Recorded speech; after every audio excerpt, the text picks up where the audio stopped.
नमस्कार मित्रांनो, मी आता पिंपरी महानगरपालिकेच्या गुलाब पुष्प उद्यानामध्ये आहे। इथं हे उद्यान आहे मित्रांनो, आणि पालिकेचं जे काही उद्यान विभाग आहे त्या उद्यान विभागाचे जे मुख्यालय आहे त्या मुख्यालय परिसरात असणारं हे गार्डन सुद्धा महापालिकेनं कॉन्ट्रॅक्टवरती दुसऱ्याला चालवण्यासाठी सांभाळण्यासाठी दिलेलं आहे।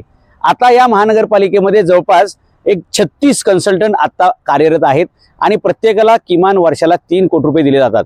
म्हणजे सल्लागार कन्सल्टंट यांच्यावरती किमान 100 पेक्षा जास्त कोटी रुपये खर्च करणारी ही महानगरपालिका आहे आणि उठसूट प्रत्येक कामाचं हे आउटसोर्सिंग करत चाललेले आहेत। आता बाजूला ही आपली नर्सरी आहे महानगरपालिकेची। पालिकेचा स्वतःचा मोठा वृक्ष उद्यान विभाग आहे बरं का। म्हणजे पालिकेचा स्वतः वृक्ष विभाग असताना सुद्धा पालिकेला एवढे सगळे इन्फ्रास्ट्रक्चर असताना सुद्धा बघा इथे सगळी रोपं तयार आहेत बरं का। अशी सगळी रोपवाटिका आहेत आपल्याकडे, वृक्ष उद्यान विभागाच्या स्वतःच्या रोपवाटिका आहेत।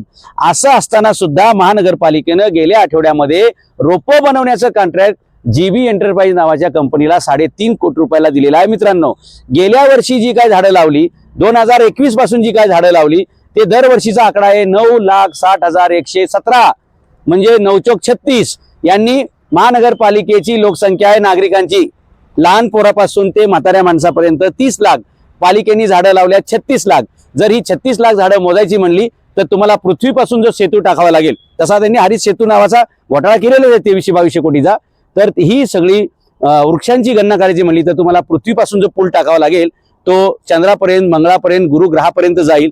पण तुम्हाला याचा छडा मात्र लागणार नाही की पालिकेच्या अधिकाऱ्यांना ही दुर्बुद्धी सुचते कुठून। म्हणजे हे कमिशनर हे उद्योग करतो काय, प्रत्येक गोष्टीला कन्सल्टंट नेमणे। मग या विभागामध्ये जे काम करणारे लोक आहेत, इंजिनियर्स आहेत, बाकीचे एक्सपर्ट लोक आहेत, त्यांना पगार कशाचा? आणि जर तुम्हाला कन्सल्टंट नेमायचे असतील तर त्या लोकांचा पगार तुम्ही कशासाठी देताय? आणि जर त्यांचे 15-20 वर्षाचे अनुभव तुमच्या कामाचे नसतील तर मग त्यांना कामाला तरी तुम्ही का ठेवताय? एका बाजूला अधिकारी कर्मचाऱ्यांचा पगार देत राहायचं, दुसऱ्या बाजूला कन्सल्टंट नेमून राहायचे। अशा प्रकारे पालिकेची खूप मोठी लूट चालू आहे। वर्षाला 100 कोटीपेक्षा जास्त रुपये नुसत्या कन्सल्टिंगवरती खर्च करून नागरिकांच्या उत्पन्नाचं इन्सल्टिंग करणारी भारतातील देशातील पहिली महानगरपालिका म्हणून या महानगरपालिकेचे आयुक्त, अतिरिक्त आयुक्त आणि सहाय्यक आयुक्त, उपायुक्त या सर्वांचं नागरिकांनी छानपैकी अभिनंदन केलं पाहिजे। अशा प्रकारची परिस्थिती आहे।